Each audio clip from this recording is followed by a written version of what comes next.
మీరు అందరూ ఒకటి గుర్తుపెట్టుకోండి, ఆ రికార్డింగ్ బటన్ ఆన్లో ఉందా లేదా చూసుకోండి. ఎందుకంటే మనకి క్లాస్ ఎంత ముఖ్యమో రికార్డింగ్ కూడా అంత ముఖ్యం. ఇన్ కేస్ మనం ఏమైనా రికార్డింగ్ మిస్ అయితే ఒకసారి నాకు ఇన్ఫార్మ్ చేయండి. నిన్నటి రికార్డింగ్ నేను చేయలేకపోయాను, అట్లా డెమో క్లాసెస్ కాబట్టి ఓకే, క్లాస్ కాబట్టి ఓకే నిన్న. కానీ యాక్చువల్ టాపిక్ స్టార్ట్ అయ్యేటప్పుడు మాత్రం ఖచ్చితంగా మనకు కావాలి కదా అది. యా, చలో. సో నిన్న మనం ఎక్కడి వరకు డిస్కస్ చేసాము అని అంటే, యా, ఎకోసిస్టమ్ యాంగులర్ జేఎస్కి యాంగులర్ 2456కి ఉన్న డిఫరెన్స్ ఏంటి, తర్వాత ఎందుకు మనకి యాంగులర్, ఇవన్నీ డిస్కస్ చేసాం. సో ఇవన్నీ డిస్కస్ చేసిన తర్వాత మనం కొన్ని ఫండమెంటల్ ఇష్యూస్ ఖచ్చితంగా మనం తెలియాలండి. ఇక్కడ చాలా మంది జావా ప్రోగ్రామర్స్ ఉన్నారు, .NET వాళ్ళు కూడా ఉన్నట్టున్నారు. కానీ ఉంటే పర్లేదు, కానీ ఫ్రెషర్స్ చాలా మట్టుకు పెయిన్ఫుల్గా ఫీల్ అయ్యే పాయింట్స్ ఏంటి అని అంటే, వాళ్ళకి కొన్ని పాయింట్స్ మీద క్లారిటీ ఉండదు. For example, client server application అంటే ఏంటి, హెచ్టిటిపి రిక్వెస్ట్ అంటే ఏంటి, రెస్పాన్స్ అంటే ఏంటి, రిక్వెస్ట్లని ఎన్ని రకాలుగా పంపించవచ్చు, తర్వాత ఒక హెచ్టిటిపి రిక్వెస్ట్ని మనము బ్రౌజర్లోంచి పంపించిన దానికి జావా స్క్రిప్ట్లో నుంచి పంపించిన దానికి డిఫరెన్స్ ఏంటి, ఇట్లాంటి చాలా చిన్న చిన్న చిన్న పాయింట్స్ ఉంటాయి అన్నమాట. అవన్నీ కలిపితేనే మనకి ఒక అప్లికేషన్ డెవలప్ అవుతుంది. అంటే ఫర్ ఎగ్జాంపుల్, దీంట్లో జావా డెవలపర్స్ ఉన్నారు కాబట్టి చెప్తున్నాను. అంటే మామూలుగా ఎవరన్నా డిస్కస్ చేయడానికి రెడీగా ఉంటే ప్లీజ్ లెట్ మీ నో. ఎవరైనా ఉన్నారండి జావా డెవలపర్స్ ఇక్కడ? గోకుల్, ఐ థింక్ గోకుల్ కానీ శేఖర్, ఐ థింక్ సో. మీరు జావా డెవలపర్ అనుకుంటా. Yeah, I am there Venkatesh. Yeah Venkatesh, నిన్న వచ్చినట్టున్నారు, మీరు వచ్చారా? Right right right right right. Venkatesh, మామూలుగా నేను ఇంట్రడ్యూస్ చేస్తూ ఉంటాను స్ప్రింగ్ బూట్ కొంతమందికి. బిలీవ్ మీ, నాకు వచ్చే ప్రాబ్లమ్స్ అన్ని ఎట్లుంటాయి అంటే, నాకు స్టూడెంట్స్ నుంచి వచ్చే ప్రాబ్లమ్స్ వాళ్ళకి మిగతావన్నీ అర్థమవుతూ ఉంటాయి, కానీ ఈ లిస్ట్లు ఏంటి, అరేస్ ఏంటి, ఇవి అంటే ఈ మ్యాపింగ్ ఏంటి, ఎందుకు మ్యాప్ చేస్తున్నారు సార్, వీటి మీద క్లారిటీ రాదు. ఈ సింక్రనైజేషన్స్ అవన్నీ మనం ఎలాగో యూజ్ చేయము, అంటే అది ఆ లెవెల్కి మన అప్లికేషన్, వెబ్ అప్లికేషన్ చేసేటప్పుడు సింక్రనైజేషన్ గురించి అంత ఆలోచించాం, కానీ ఇవి చేసేటప్పుడు మాత్రం వాళ్ళు కంగారు పడిపోతూ ఉంటారు. ఎందుకు సార్ ఇంత కాంప్లికేటెడ్ కోడ్ రాస్తున్నారు, యాంగులర్ బ్రాకెట్ చూసారంటే గాయబ్. అవి వాట్ యూ సే, ఎక్కువ మంది ఫీల్ అయ్యే డిఫికల్టీస్ అక్కడ ఉంటాయంటే, నాకేమనిపించింది అంటే లిస్ట్, అరే, మ్యాప్, కలెక్షన్స్, వీటిలో సరైన క్లారిటీ లేకపోతే దే కాంట్ డూ ఎనీథింగ్ అని అనిపిస్తుంది అనమాట నాకు. What you say? ఎగ్జాక్ట్లీ. ఇవే పెద్ద ప్రాబ్లమ్స్ అందరికి. పెద్ద పెద్ద ప్రాబ్లమ్స్ అంటే అనోటేషన్స్ అంటే ఏంటి, రెస్ట్ పారామీటర్స్ అంటే ఏంటి, ఇవన్నీ కన్సెప్ట్స్. అవన్నీ జస్ట్ ఫీచర్స్ అనమాట, కన్సెప్ట్స్ కూడా కాదు, ఫీచర్స్. అవి కన్సెప్ట్స్ లేకపోవడం వాళ్ళకి. ఇంకొక పెద్ద ప్రాబ్లం ఏంటంటే ట్రై క్యాచ్లు రాయడం రాదు. అన్నిటికంటే పెద్ద ప్రాబ్లం అది. ఆ ట్రై ఎక్కడ రాయాలి, క్యాచ్ ఎక్కడ రాయాలి, ఎందుకు రాయాలి, ఇవి ఎక్కువ ప్రాబ్లమ్స్. అవి తట్టుకోలేకే ప్రోగ్రామింగ్ మానేసి టెస్టింగ్లోకి వెళ్ళిపోతారు, లేకపోతే ఇంకోటి ఏదో పని చేస్తూ ఉంటారు. సో వాటిని తెలుసుకోవడం ఏమి ఇజ్రాయెల్ పాలస్తీనా వార్ కాదు, అది చాలా చిన్న చిన్న విషయాలు అనమాట. సో మనము క్లాస్ తీసుకునేటప్పుడు, మనము కోర్సులో జరుగుతున్నప్పుడు వీటన్నిటి మీద నేను చాలా కాన్సన్ట్రేట్ చేస్తానండి. సో ఈ కోర్స్ కంప్లీట్ అవుతున్నప్పుడు మీకు వీటన్నిటి మీద, హెచ్టిటిపి రిక్వెస్ట్ అంటే ఏంటి, యూఆర్ఎల్ ఎన్కోడింగ్ అంటే ఏంటి, మెసేజ్ బాడీ అంటే ఏంటి, పోస్ట్ రిక్వెస్ట్కి గెట్ రిక్వెస్ట్కి రియల్ డిఫరెన్స్ ఏంటి, అపార్ట్ ఫ్రమ్ మన యూఆర్ఎల్లో కనపడుతుంది, యూఆర్ఎల్లో కనపడదు అనే చిన్నపిల్లల ఆన్సర్ కాకుండా అసలు రియల్గా ఏదైనా డిఫరెన్స్ ఉందా, ఇవన్నీ మనం చూడబోతుంటాం అనమాట. జావా స్క్రిప్ట్లో రిక్వెస్ట్ ఎలా పంపిస్తాము, కాల్ బ్యాక్స్ అంటే ఏంటి. సో నేనేం చెప్పదలుచుకున్నాను అని అంటే, it is not like angular మనం కోర్స్ చేస్తున్నాం అని అంటే నేను ఇవ్వడానికి ఇచ్చేసానండి. ఓకే, VLR Training.in, దీంట్లో నేను కోర్స్ కంటెంట్ పెట్టడానికైతే పెట్టేశాను. But I never feel course content అంటే ఇది పర్ఫెక్ట్ అని కాదు. దీంతో పాటు మనం చాలా నేర్చుకోవాల్సినవి ఉన్నాయి. అంటే అపార్ట్ ఫ్రమ్ దీస్ టాపిక్స్ మనం నేర్చుకోవాల్సింది ఏంటంటే complete end to end application development అనమాట. So I give you more emphasis on that particular point as well. ఇప్పుడు యాంకర్ ట్యాగ్ని క్లిక్ చేస్తే జరిగేది ఏంటి? ఏమైనా హెచ్టిటిపి రిక్వెస్ట్ జరుగుతుందా?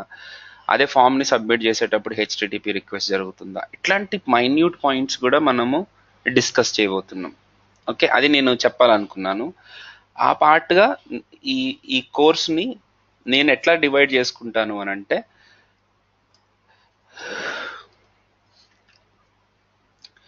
మనకి 3 పార్ట్స్ అండి. ఒకటి జావా స్క్రిప్ట్, 2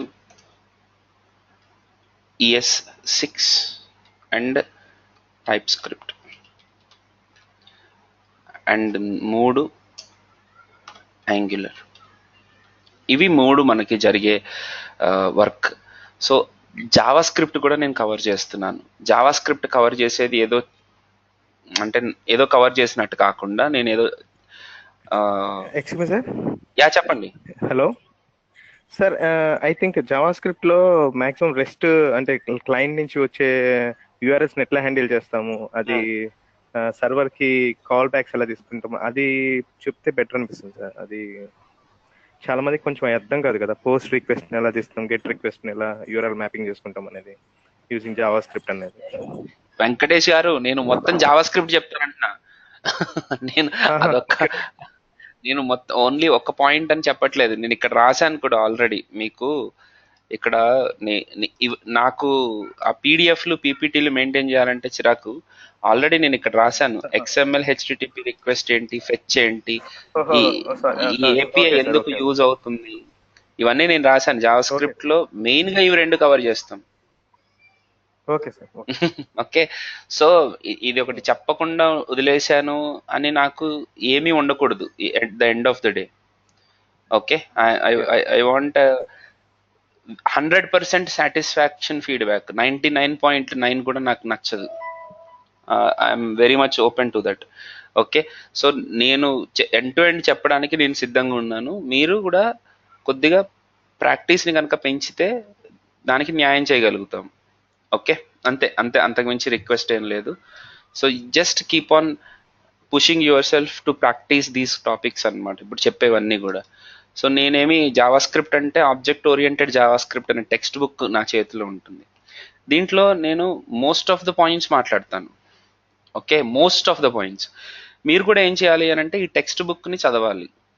ఇప్పుడు ఫర్ ఎగ్జాంపుల్ క్లోజర్ అంటే ఏంటి, గెటర్ సెటర్స్ ఎందుకు, ప్రైవేట్ ఫంక్షన్స్ ఏంటి, సెల్ఫ్ ఇన్వోకింగ్ ఫంక్షన్స్ ఏంటి, కాల్ బ్యాక్ ఫంక్షన్స్ ఏంటి, అనానిమస్ ఫంక్షన్స్ ఏంటి, ఇవన్నీ నేను రాసి చూపిస్తాను మీకు కోడ్ని.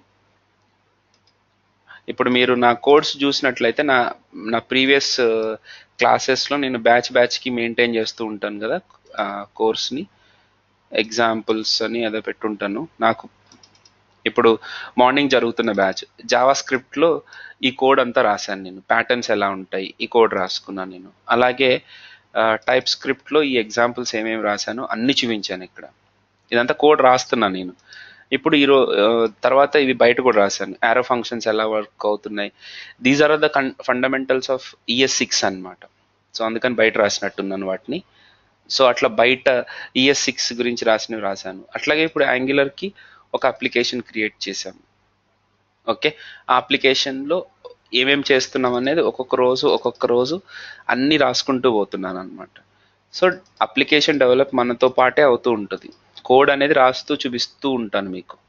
సో మీరు జస్ట్ ప్రాక్టీస్ చేసుకోండి. ఓకే, సో యా, ఇప్పుడు నేను స్ట్రైట్ అవే పాయింట్లోకి వెళ్తుంటే ఏంటి, మనము good morning please wait deleted. So yeah Ram, hi, anything wants to say? Yeah Ram, please tell మీ.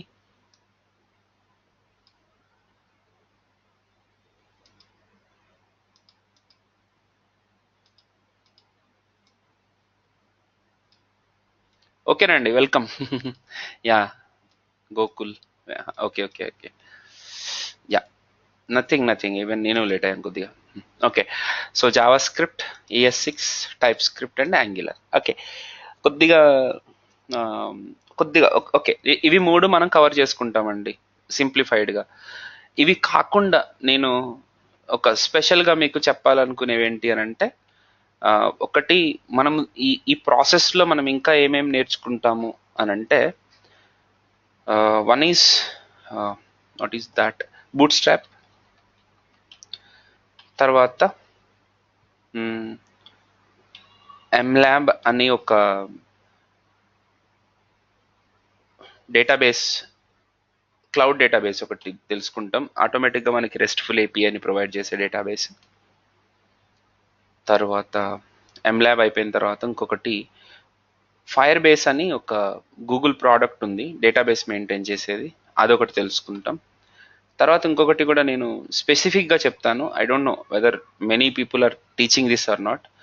నేను యాంగులర్లో టెస్ట్ కేసెస్ ఎలా రాస్తారు అనేది కూడా చెప్తున్నాను దీంట్లో, testing. Along with this we're going to understand async programming.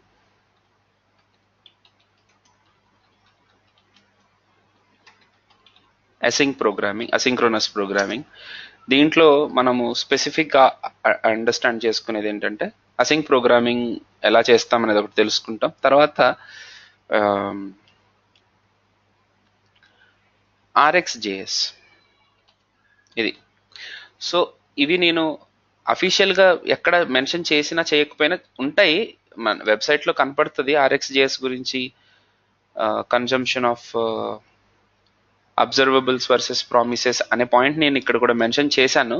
But పర్ఫెక్ట్గా చెప్పాలి అని అంటే ఎస్, అసింక్రోనస్ ప్రోగ్రామింగ్ గురించి తెలుసుకుంటున్నాం, యాజ్ వెల్ యాజ్ RxJS గురించి కూడా మనం మాట్లాడుకోబోతున్నాం. So these two are once again there in our, these things are also there in our system. So while we're going through this, మనం ఫండమెంటల్గా కవర్ చేసుకునేవండి. Okay, is my point clear? Anything you want to add in it? మీరు ఎవరైనా ఇంకా ఏమైనా add చేయాలని అనుకుంటున్నారా?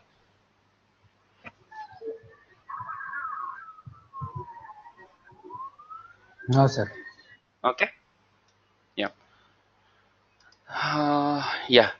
So దీనికోసం నేను ప్రతిదానికి సపరేట్ టెక్స్ట్ బుక్కే వాడతాను.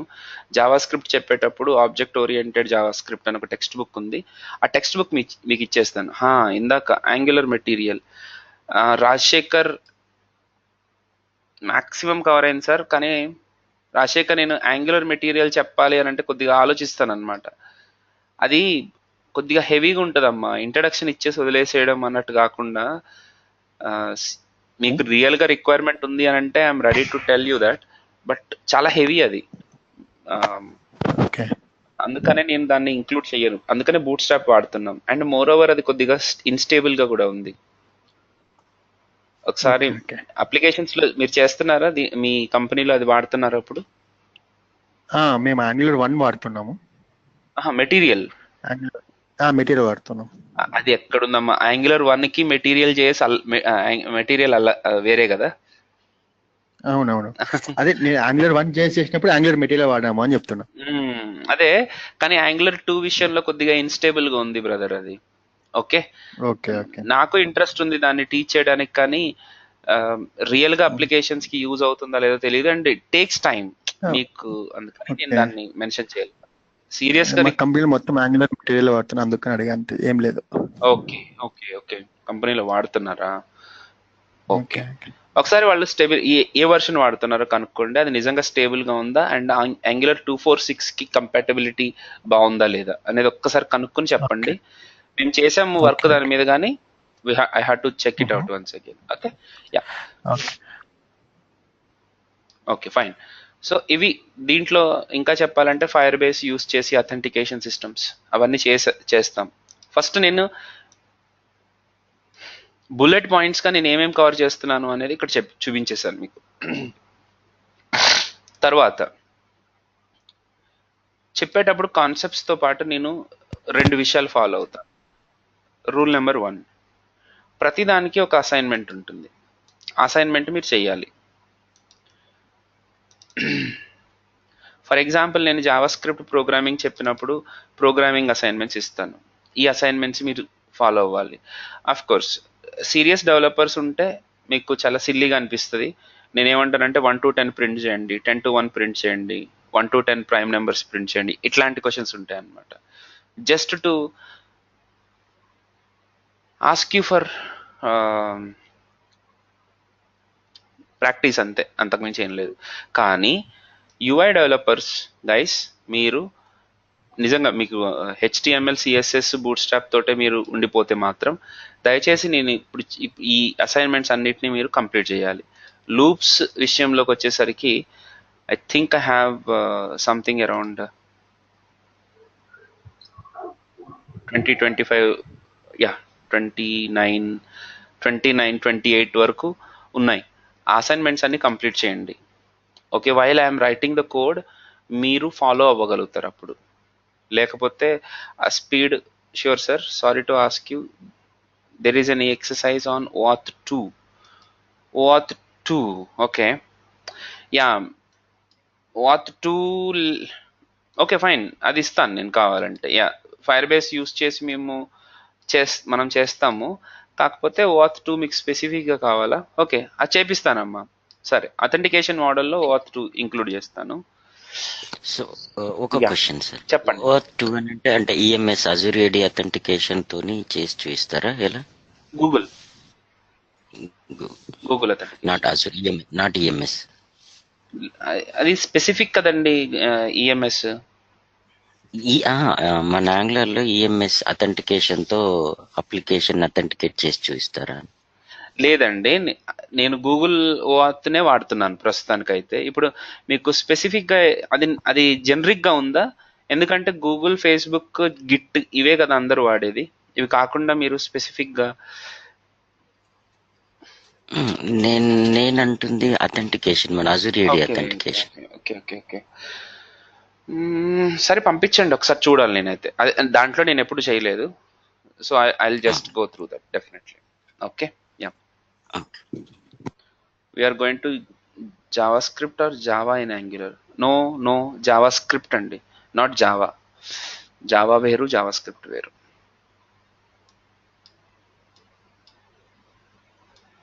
ఓకే ఫైన్ అండి. సో మీరు ఇవి కూడా చేయాల్సి ఉంటుంది. Okay nice. యాక్చువల్గా మీరు అట్లాంటివి చెప్పండి, if it is really needed definitely అది ఓకే తీసుకుంటాను నేను ఖచ్చితంగా. సో వీటిని మీరు ఇంప్లిమెంట్ చేసి చూపించాల్సి ఉంటుంది. తర్వాత అసైన్మెంట్స్లో జావా స్క్రిప్ట్ అసైన్మెంట్స్ సపరేట్గా ఉన్నాయి. ఈవెంట్ హ్యాండ్లింగ్ మీద, హైయర్ ఆర్డర్ ఫంక్షన్స్ మీద, అరేస్ మీద, జావా స్క్రిప్ట్ అరేస్ మీద, స్ట్రింగ్స్ మీద, వీటి మీద కొన్ని అసైన్మెంట్స్ ఇస్తాను. అవి మీరు ఖచ్చితంగా కంప్లీట్ చేయాలి. That is one part. తర్వాత పార్ట్ వచ్చేసరికి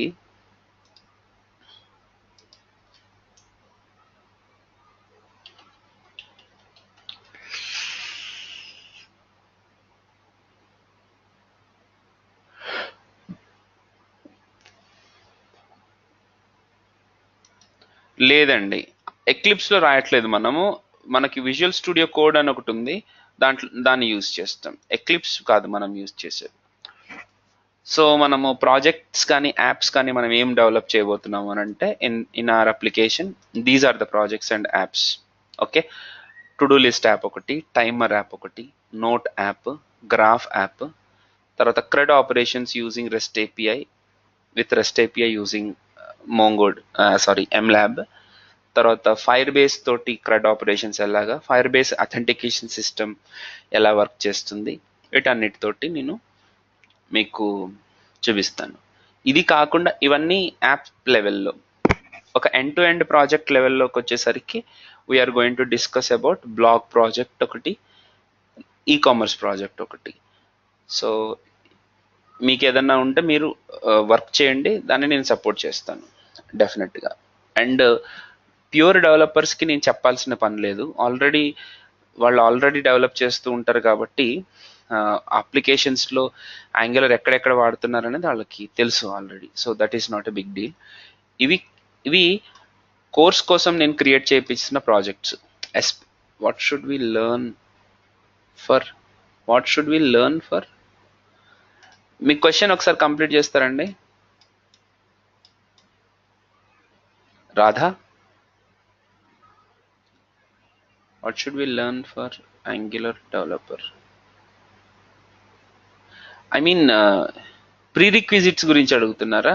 యా నా కోర్సులో ప్రీ రిక్విజిట్స్ వచ్చేసి హెచ్టిఎంఎల్, సిఎస్ఎస్, కొద్దిగా జావా స్క్రిప్ట్ ప్రోగ్రామింగ్ తెలిసి ఉండాలి, కొద్దిగా అన్నా పర్లేదు. నేను మరి ఓకే మరి నేను అడ్వాన్స్ జావా స్క్రిప్ట్ లెవెల్లో నేను ఎక్స్పెక్ట్ చేయట్లేదు, ఎందుకంటే నేనే చెప్తానని చెప్తున్నాను కదా జావా స్క్రిప్ట్ని.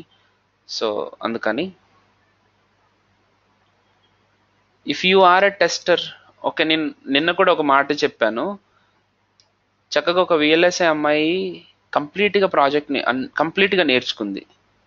విఎల్ఎస్ఐ ఎలక్ట్రానిక్స్ బ్యాక్గ్రౌండ్ తనైతే. ఓకే, ఒక electronics background person who knows HTML, CSS, వాళ్ళు ఇప్పుడు కంప్లీట్గా నేర్చుకుని ఇప్పుడు డెవలప్మెంట్లో ఉన్నారు. మీరు అట్లాంటి భయాలేం పెట్టుకోకండి. That is why I'm saying that. So చిన్న చిన్న పిల్లలు వాళ్ళు విఎల్ఎస్ఐ డిజైన్లో ఎంప్లాయీస్, ఎలక్ట్రానిక్స్ ఎంప్లాయీస్, వాళ్ళు నేర్చుకుని ఇప్పుడు చేస్తున్నారు. అవును, టైం పట్టింది, 3 months పట్టింది, 3-4 months పట్టింది వాళ్ళకి నేర్చుకోవడానికి. కానీ వాళ్ళు రోజు నేను చెప్పిన వర్క్ అంతా ప్రతిరోజు చేయడం వలన they are able to do it. Yes, that happen. Okay, so మీరు ఆ భయం ఏం పెట్టుకోని అవసరం లేదు. Okay, that's about. మీరు వర్క్ చేయడానికి రెడీగా ఉండండి, టైం ఇవ్వండి, ఇట్ విల్ హ్యాపెన్. అరే మనము ఎవరి క్వశ్చన్ వేసారు? రాధా కాదు, రామ్. ప్లీజ్ యార్, నేను ఎందుకు ఇట్లా అంటున్నానంటే, టెస్టింగ్లో ఉండి మీరు అలా అంటే, అసలు ఏది కంప్యూటర్ సైన్స్ అంటే తెలియని బయోకెమిస్ట్రీ పీపుల్ కూడా కంప్యూటర్స్ నేర్చుకుని అప్లికేషన్స్ రాసేస్తున్నారు. సో ఫస్ట్ ఆఫ్ ఆల్ ఆ భయం నుంచి బయటకు వచ్చేయాలి రామ్. మనం ఇట్లా నేర్చుకోలేమేమో, అది టఫ్గా ఉంటుందేమో, అసలు అది ఏం లేదనమాట. ఇంట్రెస్ట్ ఉంటే నాకున్న పేషెన్స్కి ఖచ్చితంగా మీరు నేర్చేసుకోవాలి అంతే. నేను అంతకు మించి నేనేం చెప్పలేను. ఇంకా ఏదైనా చెప్పుకుంటే పొగుడుకున్నట్టు ఉంటుంది. పేషెంట్గా నేను మీకు టైం ఇస్తాను, మీరు నేర్చుకోండి, డెవలప్ చేసుకోండి అంతే. Okay, that is about Bootstrap, mLab, Firebase, ఇవన్నీ మనం తీసుకుంటాం. ఫైన్. యా, ఇంకొకటి ఏంటి? Yeah, projects. నేనేం ప్రాజెక్ట్స్ చెప్పాను? ఇవి ప్రాజెక్ట్స్ మనం చేయబోతున్నాం. ప్రాజెక్ట్స్ అండ్ టైం, అసైన్మెంట్స్ కాకుండా.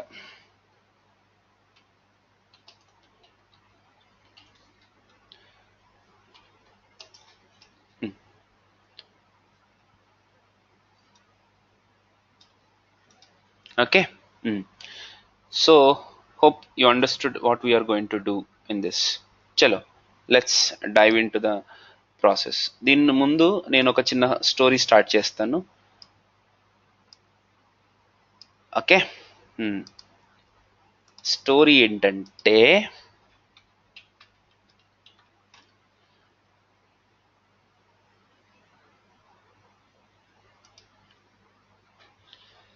యా, అది 1995, 22 సంవత్సరాల క్రితం డిసెంబర్ 4వ తారీఖున మొదటిసారిగా జావా స్క్రిప్ట్ బయటకు వచ్చింది. ఓకే, ఇంట్రడక్షన్ బాగుంది, కానీ అసలు కాన్సెప్ట్ ఏంటంటే,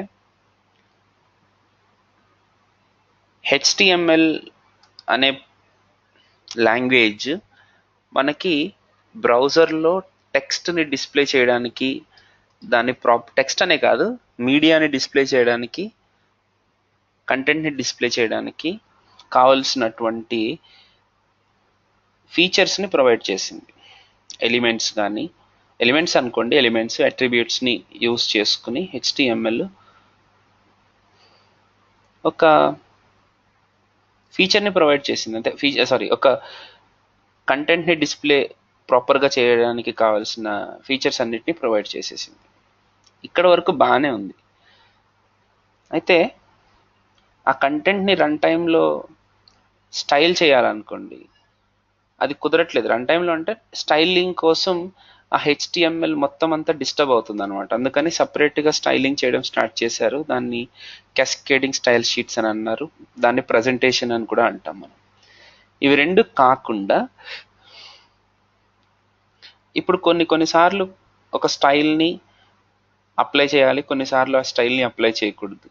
అంటే కంట్రోల్డ్ ఎన్విరాన్మెంట్లో కొంత స్టైల్ని అప్లై చేయాలి, కొంత స్టైల్ని అప్లై చేయకూడదు అనే ఫెసిలిటీస్ కావాలనుకోండి. హెచ్టిఎంఎల్ సిఎస్ఎస్ సరిపోవట్లేదు, వాటికంటే మీద ఇంకొక లాంగ్వేజ్ కావాల్సి వచ్చింది. Especially I will tell you the truth. Do you remember, అంటే I still remember one simple thing. మాకు షేర్ మార్కెట్స్ని డిస్ప్లే చేసేటప్పుడు we had to check out over phone call అనమాట. మీకు తెలుసు, అంటే ఇప్పుడు మధ్యాహ్నం భోజనం అయిపోయిన తర్వాత మేము అడిగి ఒక ఫ్రెండ్స్ వాళ్ళు ఫోన్ చేసి కనుక్కునేవారు, షేర్ ఎట్లుంది, తగ్గిందా పెరిగిందా అని బ్రోకరేజ్ చేసి వాళ్ళు పర్సనల్గా ఫోన్లో కాంటాక్ట్ అయ్యేవారు అనమాట. సార్ మీ షేర్ ఎంత పెరిగింది, ఎంత తగ్గింది అని. దానికి ఫోన్స్ యూస్ చేసేవాళ్ళు. అలాంటిది ఇప్పుడు మాకు హెచ్టిఎంఎల్ అంటే మాకు వెబ్సైట్లో ఓపెన్ చేసి చూసుకోవాలి, నేను ఇమీడియట్గా షేర్స్ పెరిగినాయి అనగానే అమ్మేసేటట్టు ఉండాలి అని అంటే, ఓకే సార్ మాకు ఒక వెబ్సైట్ ఉంటుంది, ఆ వెబ్సైట్ని రీఫ్రెష్ చేసుకుంటే మీకు ఏ షేర్ ఎక్కడ ఎంత ఉందనేది కనపడుతూ ఉంటుంది అని. కానీ ఆ హెచ్టిఎంఎల్ డేటాని సర్వర్ ఆ పర్టికులర్ డేటా షేర్స్కి సంబంధించిన డేటా సర్వర్ ఎప్పటికప్పుడు ఒక ఫ్రెష్ హెచ్టిఎంఎల్ పేజ్ని క్రియేట్ చేసి యూజర్కి పంపిస్తూ ఉండాలి. మనం రిక్వెస్ట్ చేసిన ప్రతిసారి కొత్త డేటా వస్తుంది. ఓకే, ఇప్పుడు మనం క్రిక్ ఇన్ఫో మనం యూజ్ చేస్తున్నాం అనుకోండి. క్రిక్ ఇన్ఫోలో ఏమైనా మ్యాచ్ ఉందా ఈరోజు? ఎవరు మాట్లాడరబ్బా. ఓకే, ఇప్పుడు ఏదైనా లైవ్లో ఏమీ జరగట్లేదా? అయ్యో, ఓకే, ఎనీవేస్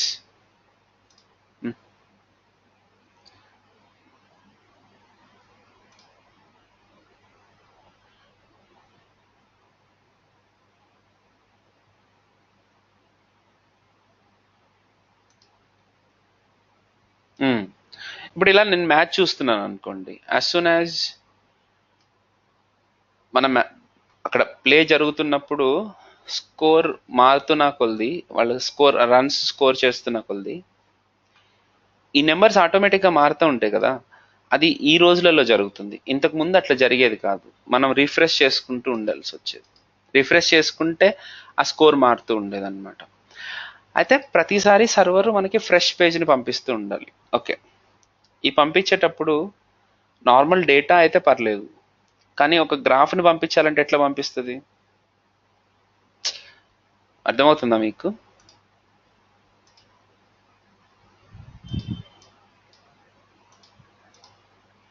ఇట్లాంటి ఏదైనా గ్రాఫ్ ఉందనుకోండి, దీన్ని ఎట్లా పంపిస్తుంది? ఇట్లాంటి గ్రాఫ్ని నా షేర్స్లో ఎంత పెరిగింది ఎంత తగ్గింది అని తెలుసుకోవాలంటే సర్వర్ ఎలా పంపించగలుగుతుంది? ఓకే, ఫస్ట్ ప్రాబ్లం అనేది అదనమాట. హెచ్టిఎంఎల్లో అట్లాంటి గ్రాఫ్లు పంపించాలంటే కుదరదు. వాళ్ళు ఏం చేసేవారంటే ఒక ఇమేజ్ని క్రియేట్ చేసి ఆ ఇమేజ్ని పంపించేవారు. ఆ రోజుల్లో జావా డెవలపర్స్ కున్న డిమాండ్ ప్రతి ఒక్కళ్ళు చేసే పని ఇదే, అంటే ఆ పర్టికులర్ ఫీల్డ్లో. ఓకే ఫైన్, ఇమేజ్ కాకుండా ఆ ఇమేజ్ పంపిస్తే అంత మజా వచ్చేది కాదనమాట. ఆ ఇమేజ్ మళ్ళీ చాలా లేట్గా లోడ్ అవ్వడం, ఇట్లాంటి బోల్డ్ అన్ని ఇబ్బందుల మధ్యలో ఆ ఇమేజెస్ లోడ్ అయ్యేవి.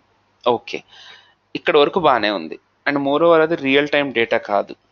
ప్రతి 10 నిమిషాలకి ఒకసారి ఒక గ్రాఫ్ ఫామ్ అవుతుంది. ఆ గ్రాఫ్ ఇమేజ్గా కన్వర్ట్ అయ్యి ఆ ఇమేజ్ని నేను తెచ్చుకోవచ్చు. ఈ 10 నిమిషాలలో ఏదైనా జరగవచ్చు, షేర్ పెరగచ్చు తగ్గొచ్చు, అట్లా కూడా ఉంటుంది. సో రియల్ టైం డేటా వచ్చేది కాదు. అప్పుడు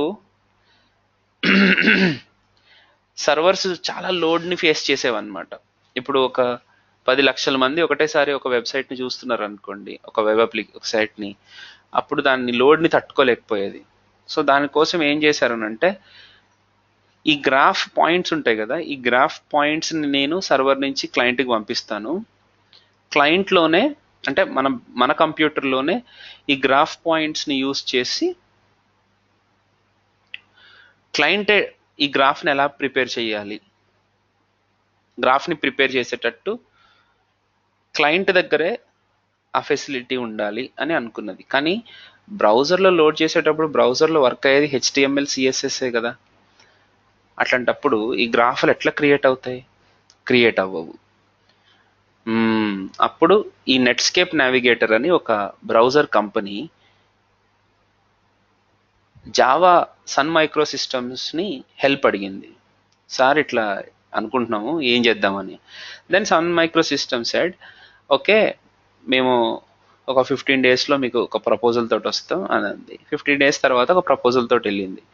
ఆ ప్రపోజల్ పేరు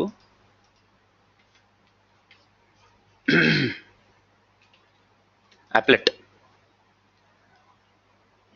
ఓకే, సో ఈ యాప్లెట్ అనేది ఏంటంటే ఒక జావా కోడ్ అనమాట. So as soon as your website loads, మీరు ఆ జావా కోడ్ని కూడా మీ బ్రౌజర్లో లోడ్ చేసుకోవాలి. ఓకే, లోడ్ చేసుకుంటే ఆ యాప్లెట్కి మీరు కనుక ఏదైనా డేటాని సప్లై చేస్తే ఆ యాప్లెట్ మీకు ఇట్లాంటి గ్రాఫ్స్ని కానీ ఏదైనా రియల్ టైం కంటెంట్ ఏమైనా ఉంటే ఆ కంటెంట్ని డిస్ప్లే చేయగలుగుతుంది. సో ఇదేదో బాగుందని అన్ని వాళ్ళు అనుకున్నారు, కానీ అక్కడ ఒక చిన్న ప్రాబ్లం వచ్చింది. ప్రాబ్లం ఏంటంటే ఈ యాప్లెట్ కొంచెం ఎక్స్ట్రా చేయడం స్టార్ట్ చేసింది. ఆ జావా కోడ్ వేరే వాళ్ళు ఎవరి జావా కోడ్ అయినా అంటే వైరస్ రావడం ఇట్లాంటి కొన్ని ప్రాబ్లమ్స్ ఈ యాప్లెట్ ద్వారా వచ్చినాయి. యాప్లెట్ ఏమంటుంది అంటే, నేను బ్రౌజర్నే కాకుండా కంప్యూటర్ని కూడా కంట్రోల్ చేసే ఫీచర్స్ని నేను నా యాప్లెట్ కోడింగ్ లాంగ్వేజ్లో ఇస్తాను అని చెప్తుంది. కంప్యూటర్ని కంట్రోల్ చేసే ఫీచర్స్ని అంటే అప్పుడు ఏమవుతుంది, సపోజ్ ఇప్పుడు నేను ఒక మ్యాలిషియస్ వెబ్సైట్ని మెయింటైన్ చేస్తున్నా, దాంట్లో నేను ఒక యాప్లెట్ రాస్తా. ఆ యాప్లెట్ ఏం చేస్తుంది అని అంటే నా C డ్రైవ్లో ఉన్న డేటా అంతటిని నా వెబ్సైట్కి పంపించేసేస్తుంది, లేదా ఒక వైరస్ని ఇన్స్టాల్ చేయొచ్చు. సో యాప్లెట్స్, ఇక్కడ జావా డెవలపర్స్ కూడా ఉన్నారు, వాళ్ళు ఎప్పుడైనా యాప్లెట్స్ చేసి ఉంటే వాళ్ళకి తెలుసుంటుంటుంది. Applets are so dangerous in those days. So అప్పుడు ఈ ట్రీటీ అనేది పోయింది. నెట్స్కేప్ నావిగేటర్ వితిన్ 7 daysలో వాళ్ళు ఒక సొల్యూషన్ తోటి రావాలి, నాకు ఎట్లాగో ఇట్లాంటి ఒక కంట్రోలింగ్ లాంగ్వేజ్ ఒకటి కావాలి, HTMLని CSSని కంట్రోల్ చేసే ఒక లాంగ్వేజ్ కావాలి, ఆ లాంగ్వేజ్ని కనిపెడతాను అని చెప్పి ఒక లాంగ్వేజ్ని కనిపెట్టింది. That language name is JavaScript. దాన్ని ఇంతకుముందు మోచా స్క్రిప్ట్ అని కొన్ని పేర్లతో పిలిచేవారు, but yes, the name of the script is called as JavaScript. So ఇప్పుడు ఈ జావా స్క్రిప్ట్లో కోడ్ రాస్తే మనము HTMLని CSSని కంట్రోల్ చేయొచ్చు. ఎలా కంట్రోల్ చేయొచ్చు అని ఒక చిన్న ఎగ్జాంపుల్లో మీకు చూపిస్తాను. ఇది అర్థం కావాలి అన్న రూల్ లేదు, I'm just using this for the sake of understanding అంతే.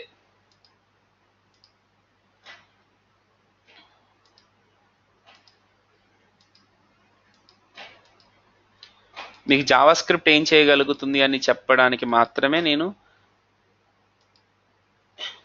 ఈ కోడ్ రాస్తున్నాను.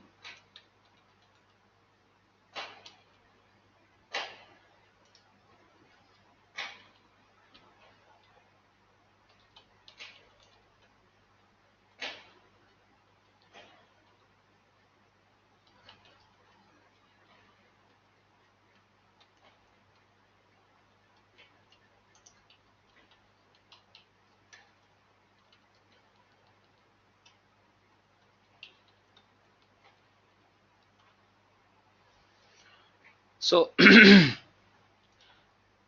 ఇప్పుడు చూడండి, దీనికి ఒక ఐడి పెట్టుకుని D1, నేను ఒక కింద ఒక బటన్ పెడతాను.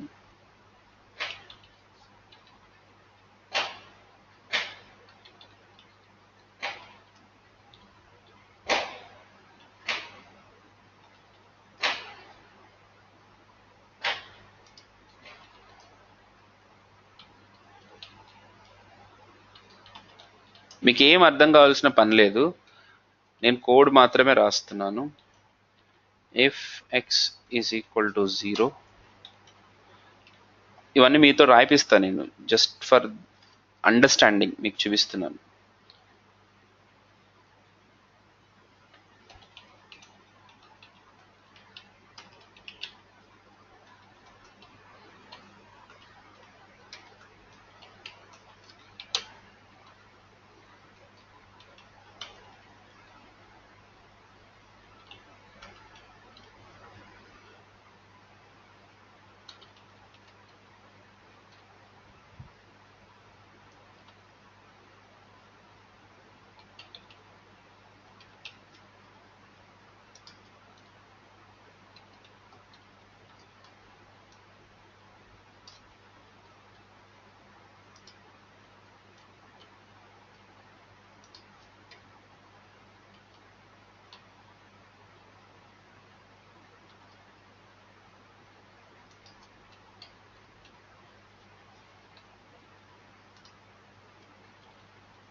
ఇక్కడ ఏం జరుగుతుందో ఒకసారి చూద్దాం. నాకు ఇక్కడ హలో మ్యాన్యుమిట్స్ అనే కంటెంట్ ఉంది, దీని కింద ఒక బటన్ ఉంది. ఈ బటన్ క్లిక్ చేయగానే హలో మ్యాన్యుమిట్స్ అనేది డిసపియర్ అయిపోయింది. మళ్ళీ ఈ బటన్ క్లిక్ చేయగానే హలో మ్యాన్యుమిట్స్ అనేది మళ్ళీ బ్యాక్ వచ్చింది. am I able to control the HTML using JavaScript? ఈ కంట్రోల్ని తెచ్చుకోవడానికే మనము జావాస్క్రిప్ట్ని యూజ్ చేస్తున్నాం అనమాట. సో ఇప్పుడు మనము ఒక అప్లికేషన్ క్రియేట్ చేసామయ్యా అంటే, మనం ఒక వెబ్సైట్ని క్రియేట్ చేసామంటే ఆ వెబ్సైట్లో మనకి 3 పార్ట్స్ ఉంటాయి. First part is HTML, second part is, నేనేం తగ్గించట్లేదు, CSS. ఓకే, ఇంకొక థర్డ్ పార్ట్ ఏంటయ్యా అంటే జావాస్క్రిప్ట్. అంటే ఈ 3 కాంబినేషన్ తోటి ఏముండవు, HTML, CSS అండ్ జావాస్క్రిప్ట్. ఇంతకుముందు ఫస్ట్ స్టార్టింగ్లో, వెరీ స్టార్టింగ్లో, అంటే నేను ఎప్పుడు గురించి మాట్లాడుతున్నానంటే 1990s HTML సైజ్ ఇంత ఉండేది, ఓకే, CSS సైజ్ ఇంత ఉండేది, జావాస్క్రిప్ట్ సైజ్ ఇంతే ఉండేది అనమాట. అది మెల్లగా ఏమైంది అని అంటే కొన్ని రోజుల తర్వాత ఈ CSS సైజ్ కాస్త పెరిగిపోయింది.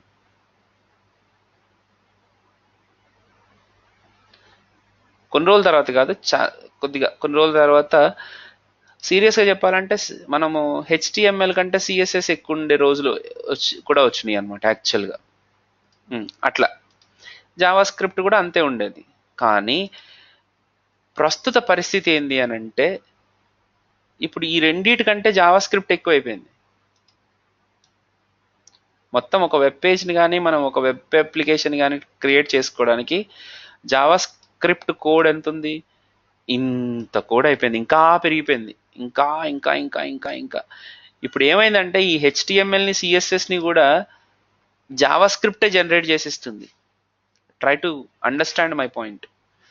అంత హ్యూజ్ అయిపోయింది అనమాట. అంటే జావాస్క్రిప్ట్ ఇంపార్టెన్స్ ఎంత పెరిగిపోతుందో చూడండి.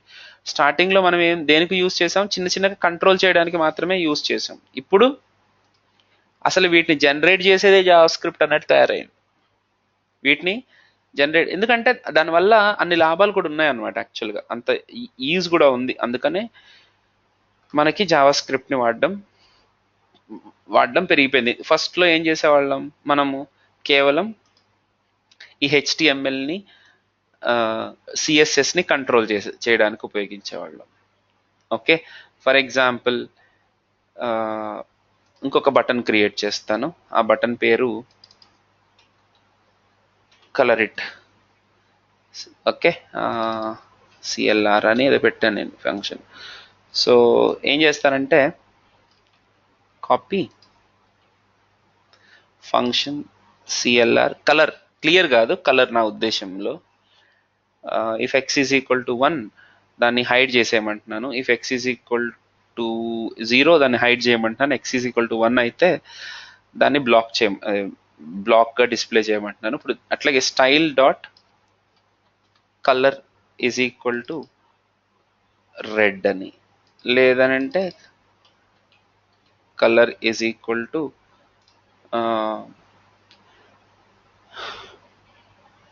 నథింగ్,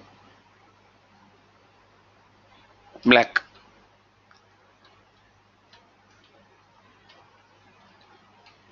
ఓకే, సో ఇప్పుడు చూద్దాం ఒకసారి దీని అవుట్పుట్ ఎట్లా ఉంటుందో.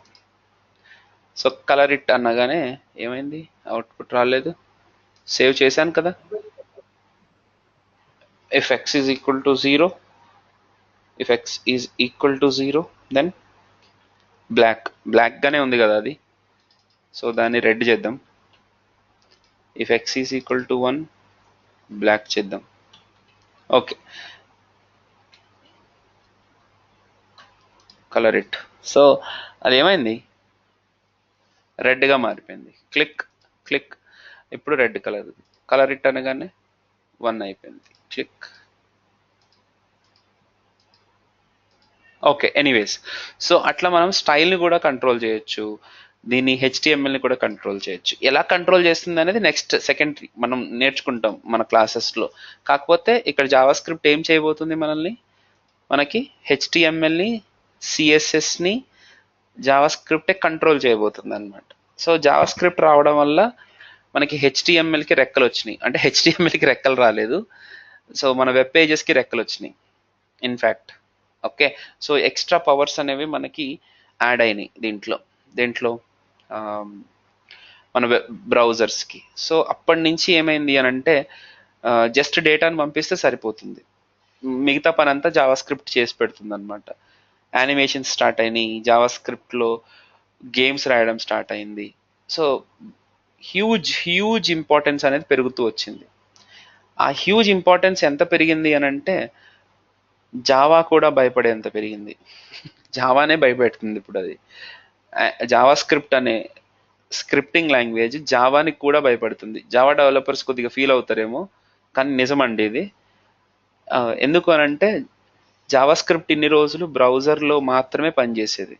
ఇప్పుడు నోడ్ జేఎస్ అనే ఒక రన్ టైమ్ ఎన్విరాన్మెంట్ వల్ల నార్మల్ కమాండ్ ప్రాంప్ట్లో కూడా నేను రన్ చేసుకోవచ్చు. జావా స్క్రిప్ట్ని నేను ఒక ఎండ్ టు ఎండ్ అప్లికేషన్స్ని డెవలప్ చేసుకోవడానికి నేను జావా స్క్రిప్ట్ని యూస్ చేయొచ్చు, node JS, express JS use చేసి. అంతెందుకు జావా స్క్రిప్ట్లో ఉన్న ఆబ్జెక్ట్ ఫార్మాట్ని యూజ్ చేసి ఒక కంప్లీట్ డేటాబేస్ సిస్టమ్ని క్రియేట్ చేశారు. దాన్నే మోంగోడిబి అని అంటారు. ఇప్పుడు అదే ప్రాబ్లం అయిపోయింది సార్ ఇప్పుడు జావా డెవలపర్స్ కి. వెల్కమ్ యూఐకి చేంజ్ అయిపోతున్నారు. అదిగో మళ్ళీ యూఐ ఎందుకు అంటారండి? నాకు అదే ఆశ్చర్యంగా అనిపిస్తుంది. కంప్లీట్ జావా స్క్రిప్ట్ కనండి. Yes, yeah. సో ఇప్పుడు దీని సైజ్ చెప్పాను కదా నేను. ఈ సైజు పెరిగి జావా స్క్రిప్ట్ని కూడా టచ్ చేస్తుంది. అవునండి, నిజంగా చెప్పాలంటే యా. కాకపోతే అదే ఇప్పుడు ఎవరైతే హేళన చేశారో వాళ్ళే చివరికి వీళ్ళకి దాసోహం అవుతారంటారు కదా. జావా చేసిన పనే చక్కగా యాప్లెట్ అప్పుడే కనుక సర్లే బ్రౌజర్లోనే ఉంటాను, నేను కిందకి వెళ్ళను అని కనుక ఒప్పుకుంటే అసలు జావా స్క్రిప్ట్ వచ్చేది కాదు కదా. ఇప్పుడు కూడా జావా డెవలపర్స్ రూల్ చేసేవారు కదా. ఏమంటారు? ఆ యాప్లెట్ చేసిన పని, మీ సన్ మైక్రో సిస్టమ్స్ చేసిన తప్పు పని ఇది. ఓకే, ఎనీవేస్, సో అట్లా జావా స్క్రిప్ట్ క్రియేట్ అవ్వడానికి రీజన్ అయిందనమాట అది. Okay, anyways, hope you understood the way what we are going to discuss. Yeah, so జావా స్క్రిప్ట్ని నేను హీరో చేసి సినిమా తీస్తున్నా, అప్పుడు దాన్ని మీరు అందరు చూస్తారు గ్యారంటీగా. సో దీంట్లో నేనేం కవర్ చేస్తాననేది ఆల్రెడీ చెప్పేసి ఉన్నాను మీకు. ఓకే, ఈరోజు ఫ్రెష్గా జాయిన్ అయిన వాళ్ళు దయచేసి మీ పేరు, ఫోన్ నెంబరు, ఈమెయిల్ ఐడి 3 ఒకటే మెసేజ్లో వచ్చేలాగా చాట్ బాక్స్లో నాకు మెసేజ్ పంపించండి please, so that we can contact you guys. వీటన్నిటిని నేను మెయిల్ చేస్తాను, ఈ టెక్స్ట్ బుక్ని మెయిల్ చేస్తాను మీకు. ఓకే, లేకపోతే లింక్ అన్న పంపిస్తాను. సో జావా స్క్రిప్ట్లో ఏం కవర్ చేస్తున్నాను అనేది ఇక్కడ చెప్పాను. ఆల్రెడీ టైప్ స్క్రిప్ట్లో ఏం కవర్ చేసుకుంటున్నాం అనేది ఇక్కడ ఆల్రెడీ ఉంది. So you can go through that. TypeScript ఫండమెంటల్స్లో ఇవన్నీ మనం కవర్ చేయబోతున్నాం. You can see that. Hope you understood the point, right? So రేపటి నుంచి మనం ఏం చేస్తామంటే డైరెక్ట్గా ఇంకా నేను ఏ డిస్కషన్ చేయనండి, డైరెక్ట్గా రేపటి నుంచి మనం primitive data types, arrays, loops, conditional statements ఇవన్నీ మనం రేపు స్టార్ట్ చేసేస్తాం. వేరియబుల్స్ అంటే ఏంటి, హాయిస్టింగ్ అంటే ఏంటి, ఇంటర్వ్యూ పర్పస్లో మంచి టాపిక్స్ కూడా రేపు కవర్ అవ్వబోతున్నాయి. హాయిస్టింగ్ ఒకటి, బ్లాక్ లెవెల్ స్కోప్, తర్వాత functional scope, lexical scope, arrays, loops ఇవన్నీ కూడా రేపు మనం డిస్కస్. కాన్స్టెంట్కి లెట్కి ఉన్న డిఫరెన్స్ ఏంటి, ఇన్ఫ్యాక్ట్ ఎక్మా స్క్రిప్ట్ 6 ఎందుకు వచ్చింది, ఓకే, ఒక్క 2 నిమిషాలు మాట్లాడేస్తాను, ఆల్రెడీ ఇంతవరకు వచ్చాను కాబట్టి. సో జావా స్క్రిప్ట్ ఏం చేస్తుందో మీకు అర్థమైంది కదా. ఓకే, ఇన్ని రోజులు పాపం జావా స్క్రిప్ట్ ఏంటంటే ఓన్లీ హెచ్టిఎంఎల్ని, సిఎస్ఎస్ని మాడిఫై చేసుకుంటూ కాలం గడిపేది. దాన్ని ఎవరు కూడా అంత సీరియస్గా తీసుకోలే. కానీ ఎప్పుడైతే ఈ అజాక్స్ అనే కాన్సెప్ట్ వచ్చిందో, జావా స్క్రిప్ట్లో కూడా పవర్స్ ఉన్నాయి, వీడు కూడా హీరో మెటీరియల్ అనే ఆలోచనలోకి వచ్చారనమాట జనాలందరూ. సో జావా స్క్రిప్ట్లో మనం ఎందుకు అప్లికేషన్స్ రాయకూడదు జావా స్క్రిప్ట్లో అని జావా స్క్రిప్ట్ని ఎక్కువ యూస్ చేయడం స్టార్ట్ చేశారు. అప్పుడు జావా స్క్రిప్ట్ ఆథర్స్కి అంటే జావా స్క్రిప్ట్ని ఇంట్రడ్యూస్ చేసిన స్టాండర్డ్స్ ఆర్గనైజేషన్ ఏం చేసింది అని అంటే, మనము కొద్దిగా జావా స్క్రిప్ట్ స్టాండర్డ్స్ని పెంచాలి అని చెప్పేసి వాళ్ళు కొత్త కొత్త ఫీచర్స్ అన్నిటిని జావా స్క్రిప్ట్లో యాడ్ చేయడం స్టార్ట్ చేశారు. ఆ ఫీచర్స్ అన్నిటిని నార్మల్ జావా స్క్రిప్ట్ని లో ఉన్న ఫీచర్స్ కేవలం నార్మల్ బ్రౌజర్స్ వరకు అంటే ఫీచర్స్ తోటి నార్మల్ అప్లికేషన్స్ వరకు డెవలప్ చేయొచ్చు. కానీ when it goes to a large scale application arena you definitely need some better structure. అంటే ఆబ్జెక్ట్ ఓరియంటేషన్ తీసుకురావడం, క్లాసెస్, ఆబ్జెక్ట్స్, ఇట్లా కొన్ని ఫీచర్స్ ఉన్నాయి. ఆ ఫీచర్సే ఇవన్నమాట. ఫర్ ఎగ్జాంపుల్ యారో ఫంక్షన్స్ కానీ, లేకపోతే ఇంటర్ఫేసెస్ కానీ, క్లాసెస్ కానీ, మాడ్యూల్స్ కానీ, ఇవన్నీ కొత్త ఫీచర్స్. ఇంతకుముందు ఎక్మా స్క్రిప్ట్ 5లో ఈ ఫీచర్స్ అన్నీ లేవు. ఈ ఫీచర్స్ అన్నీ కొత్తగా మనం ఎక్మా స్క్రిప్ట్ 6 నుంచి మనము జావా స్క్రిప్ట్లో వాడుకోవడం స్టార్ట్ చేసాం. ఇక్కడ ఒక చిన్న విషయం జరిగింది ఏంటంటే, ఈ ఫీచర్స్ అన్ని జావా స్క్రిప్ట్ వాళ్ళు రిలీజ్ చేసినా కానీ అన్ని బ్రౌజర్స్ ఈ ఫీచర్స్తో రాసిన కోడ్ని ఎగ్జిక్యూట్ చేయలేకపోతున్నాయి. ఎందుకు? యాజ్ అ కోడింగ్ స్టాండర్డ్ మీరు చెప్పేశారు ఈ ఫీచర్స్ ఉన్నవన్నిటిని యాక్సెస్ చేసుకోవచ్చు అని, కానీ ఆ ఫీచర్స్ని మన కోడింగ్ స్టాండర్డ్స్ మన బ్రౌజర్స్ సపోర్ట్ చేయట్లేదు అనమాట. సో మరి ఎట్లా? మరి కోడ్ రాసింది ఎగ్జిక్యూట్ కాకపోతే మా అప్లికేషన్ డౌన్ అయిపోయినట్టే కదా. అప్పుడే ఒకడు వచ్చాడు. ఎవరు? టైప్ స్క్రిప్ట్ కంపైలర్ అని మధ్యలో ఒకళ్ళు వచ్చారనమాట. ఆ టైప్ స్క్రిప్ట్ కంపైలర్ ఏం చేస్తుంది అని అంటే, మనము ES6లో కోడ్ రాసుకుంటే ఆ ES6 కోడ్ని ES5లోకి మారుస్తుంది. అంటే కొద్దిగా ఓల్డ్ వర్షన్లోకి మార్చి పెడుతుంది. సో ఆ ఓల్డ్ వర్షన్లో ఉన్న కోడ్ ప్రతి బ్రౌజర్లో ఎగ్జిక్యూట్ అవుతుంది అనమాట. అలాగా మార్చడానికి మనకి టైప్ స్క్రిప్ట్ కంపైలర్ అనేది యూజ్ అయ్యేది. కాకపోతే మీరు ఆ కోడ్ని టైప్ స్క్రిప్ట్ లాంగ్వేజ్లో రాయాల్సి వచ్చేది. టైప్ స్క్రిప్ట్ లాంగ్వేజ్ ఇదేంటి సార్ అని అంటే, that is nothing but Java script with some extra features అంతే. సో కొత్త ఫీచర్స్ అన్నిటిని మనము టైప్ స్క్రిప్ట్లో రాసుకుని దాన్ని కంపైల్ చేసుకుని బ్రౌజర్లో ఎగ్జిక్యూట్ చేయొచ్చు. అది అంటే జావా స్క్రిప్ట్ యూసేజ్ పెరిగిపోవడం వల్ల జరిగిన చేంజెస్ అన్నమాట ఇవి. ఎక్మా స్క్రిప్ట్ 6 రావడం, టైప్ స్క్రిప్ట్ రావడం, కంపైలర్స్ అనే కాన్సెప్ట్ రావడం, తర్వాత బ్యాబిల్ అనే ఇంకో కంపైలర్ ఉందండి. అది కూడా ఏం చేస్తుంది, ఎక్మా స్క్రిప్ట్ 6లో ఉన్న కోడ్ని ఎక్మా స్క్రిప్ట్ 5లోకి కానీ 4లోకి కానీ మీకు కావాల్సిన దాంట్లోకి డౌన్ గ్రేడ్ చేసి మీకు ఇస్తుంది. ఓకే, దాన్నే కంపైలేషన్ అంటారు. సో బ్యాబిల్ కానీ టైప్ స్క్రిప్ట్ కంపైలర్ కానీ ఇవేంటి అంటే compilers which compile our upper version JavaScript into lower version Java script.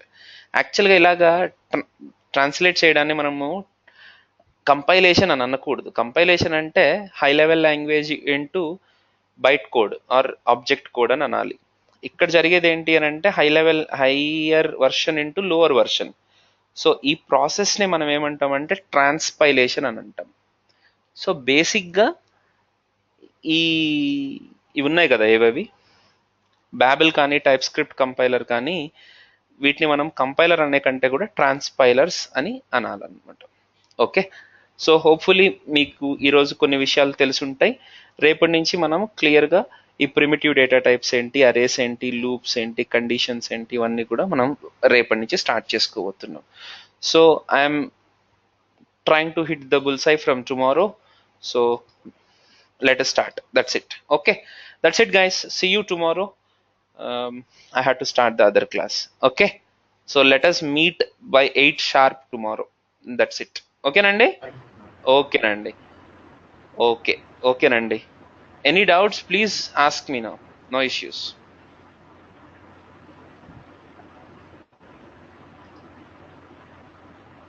Final course duration వచ్చేసి 2 months ఉంటుందమ్మా ఇది మీకు వెంకటేష్. యా ఓకేనండి. Okay. Okay okay. When did you start? ఈ రోజే స్టార్ట్ చేశాను. నిన్న జస్ట్ డిస్కషన్ చేసాం రామ్, అంతే. ఈ రోజే just. Don't worry Ram, you will enjoy the class, no issues. Okay, yeah. Okay Eshwar, take care.